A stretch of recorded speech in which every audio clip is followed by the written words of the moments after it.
Good morning. Later I'm going to catfish. It's not happening today. The reality of the situation is this is how I am, and I do most of my spiritual work when I first wake up in the morning, and I'm getting ready to jump on the mat and do my exercising. So it's ridiculous to try to put all that shit on and do the recording. And I like it when I'm home alone and there's nobody here but loudmouth cats to interfere in what I'm trying to do in this blog that I do here. So take me as I am. Some days it'll be total fucking glam, and other days it'll just be me and all of my normalness. And there's nothing wrong with my normalness. So if you don't like it, don't look. And if you're watching this on my YouTube channel, please give me a little love on my channel, and like and subscribe. And let's just jump into it, shall we? So this week's theme has been on authentic nourishment, and I have been drawing wand cards like crazy.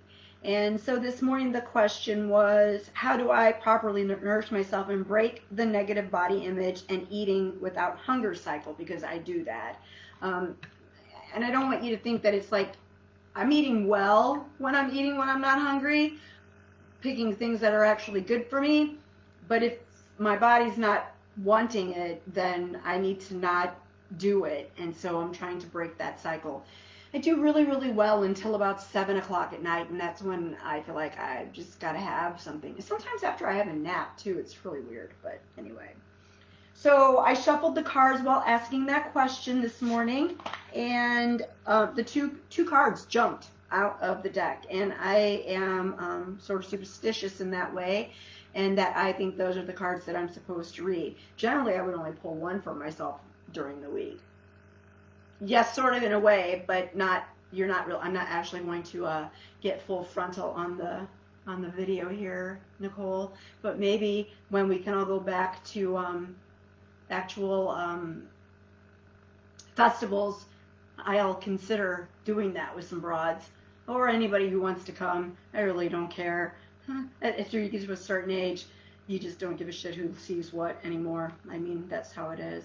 So the first card that popped out for me was the Nine of Wands. And of course, like I said, this has been a Wands kind of journey for me.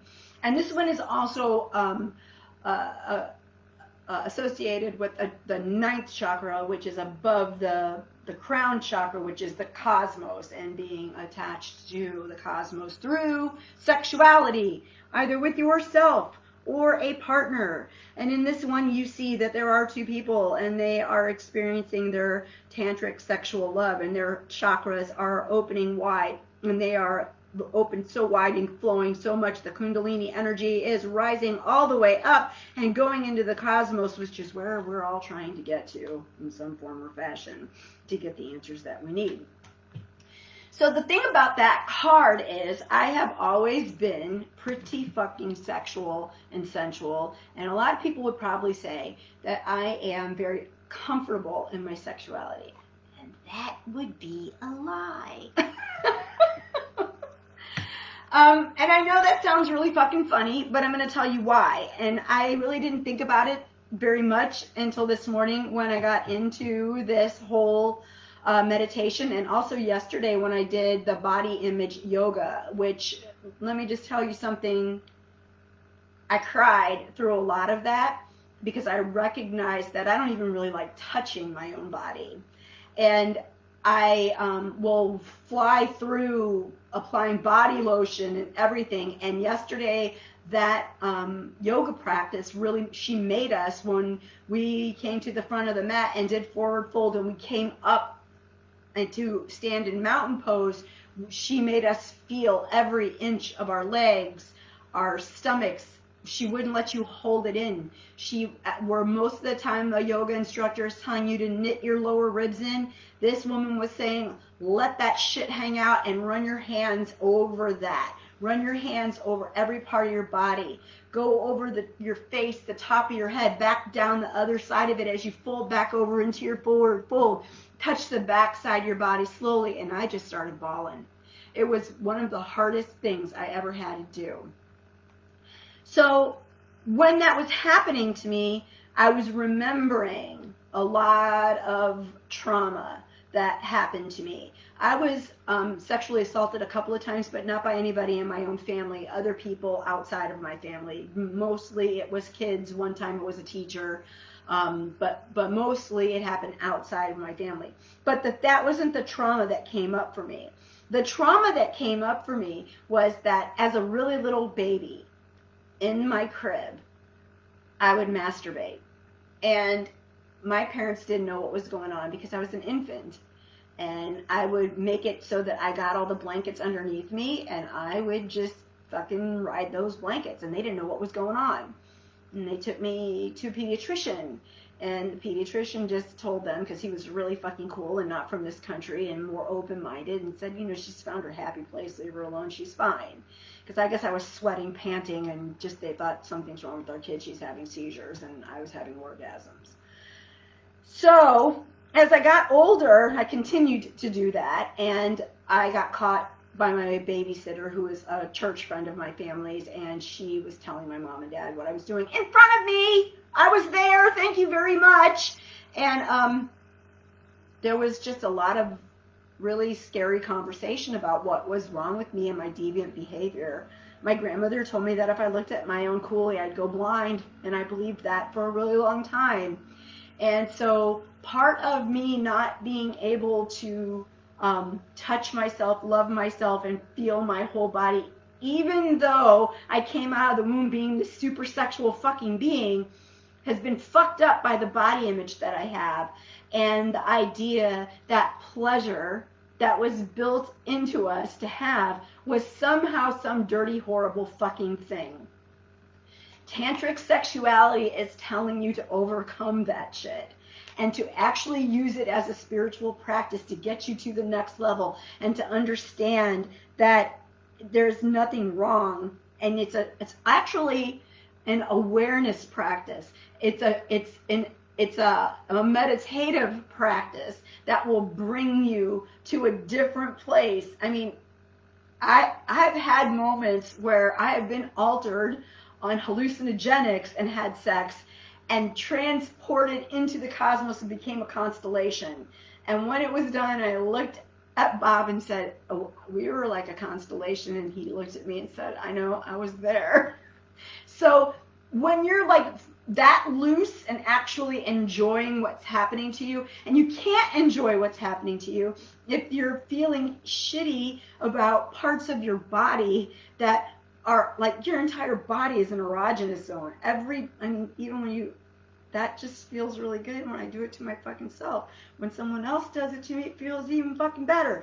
We in this country, a lot of people want to shame you for that and make you feel bad for that, when everybody pretty much does it. And pretty much we should be learning how to have orgasms and not trying to stop people from having them.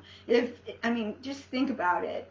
If you was having more orgasms, you'd probably be having less arguments. I don't know, it just seems like self-love or sharing that experience with other people is a beautiful thing. And in my life, I was told that my body was disgusting and that was dirty, what I was doing over and over again. And even though I continued to do it, I harbor some bullshit in the back of my head that tells me that I shouldn't have been doing it and I shouldn't do it. I had a panic attack a couple of weeks ago, and Bob told me to go home and take out the fucking vibrator and have an orgasm, and I would feel better. And he was absolutely right. So I'm just saying,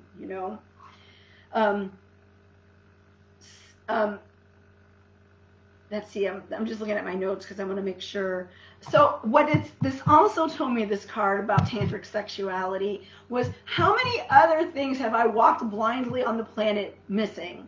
Because I have not been fully present in the sexual act, either alone or with other people. I have to go someplace in my head. It's not, that's terrible.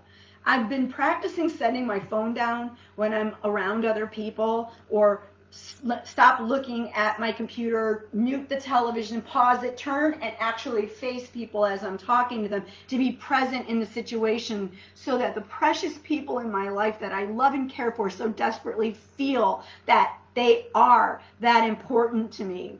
Why would I not want to do that for my own self sexually? That makes zero fucking sense. And it's such an eye-opening experience for me, because I would have thought, if you asked me, I would have been like, dude, I've been masturbating since I was a baby. I am the most sexually open person I know. And it was a lie.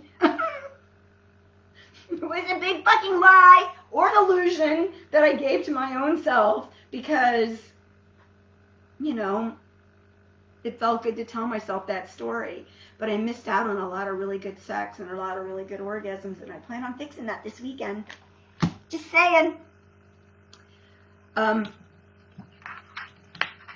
So the next, I put that one down, sorry. And then the next card I got was a Major Arcana card. And remember, I told you guys that when you get a Major Arcana card, this is really like the cosmos speaking to you, which is really funny when you think about tantric sexuality, is to send your kundalini up through all your chakras until you get to that chakra that is the collective consciousness above you. I got Kali, shattering the structure. So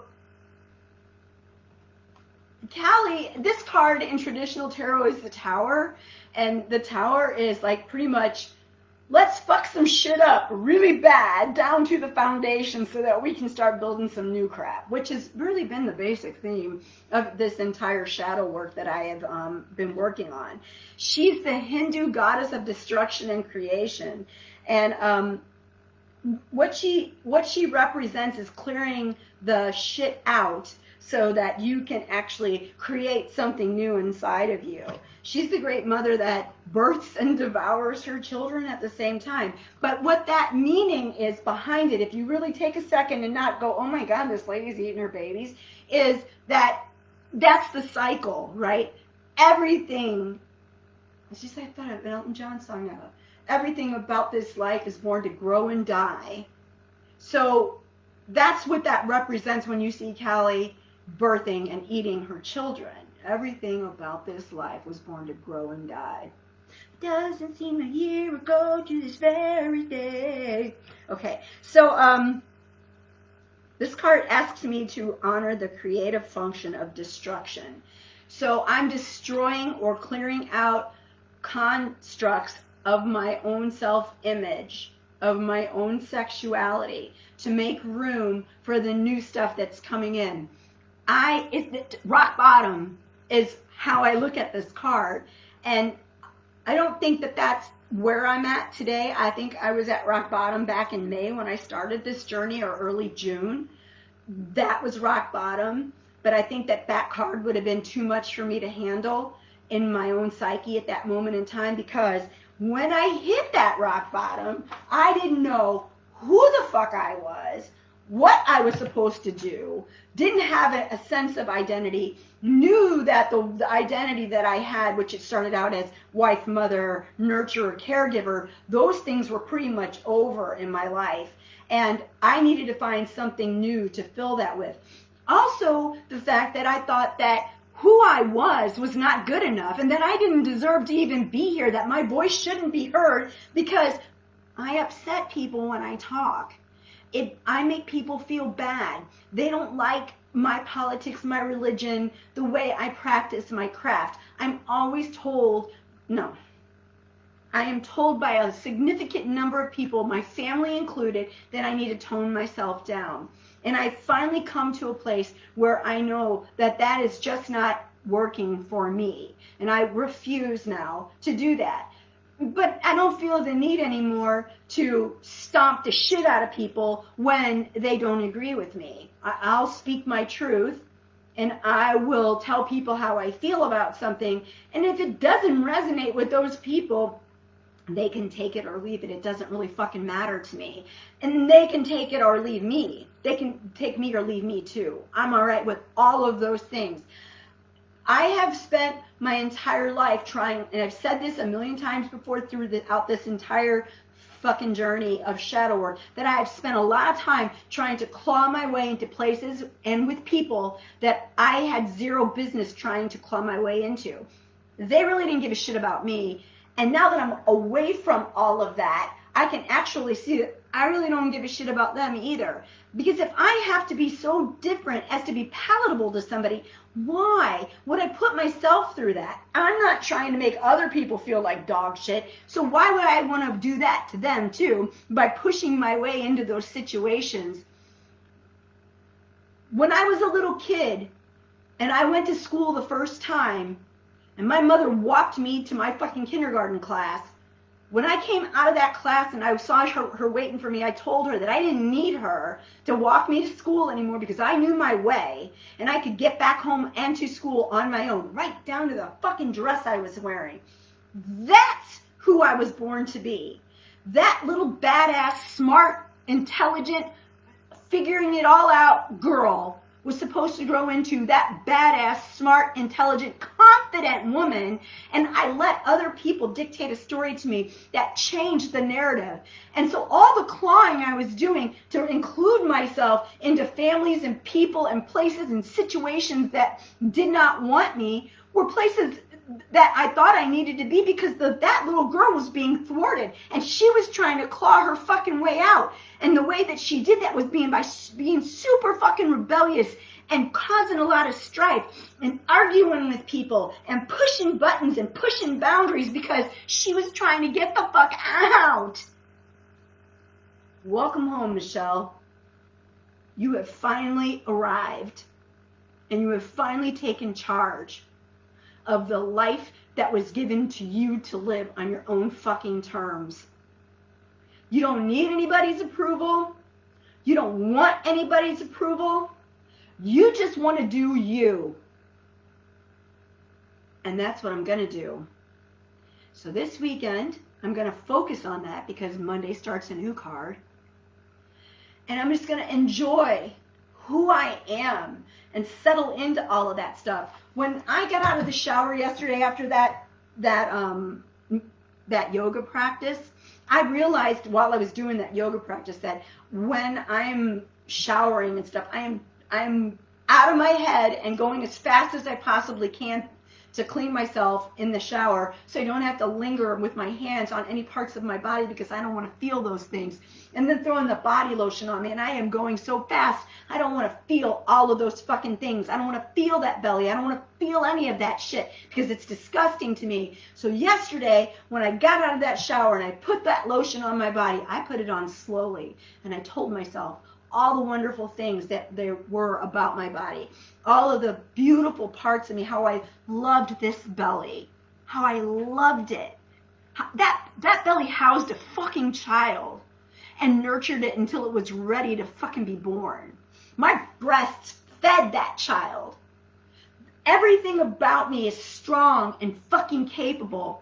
Even at 58, almost 59 years old. I embraced all of that yesterday, moving slowly as I put that lotion on my strong fucking legs that carry me, my arms that reach out to hold people, my hands that touch and heal myself and other people, and that I use in prayer to my gods and my goddesses. This face that I really love. This is one of the only things about me in the very beginning of this practice when I started to think about what are the things that I really like. The face. I love my face. I think it's a pretty face. I think I have a beautiful face. I think I have great fucking legs. And the rest of me ain't too fucking bad either. So today, find some shit to love about yourself. And if you need me to help you with that, you can call my happy ass up. Because there's not one abroad that I know that I can't tell you some good shit about. You can tell me what you don't like, and I'm going to tell you how I love that shit about you. Whatever it is. Walk in your truth, walk in your power, walk in your confidence, walk in your fucking bravery. Don't let nobody dim your goddamn light. Don't wait till you're 60 to wake the fuck up. Keep moving forward and know I love you. Peace, guys.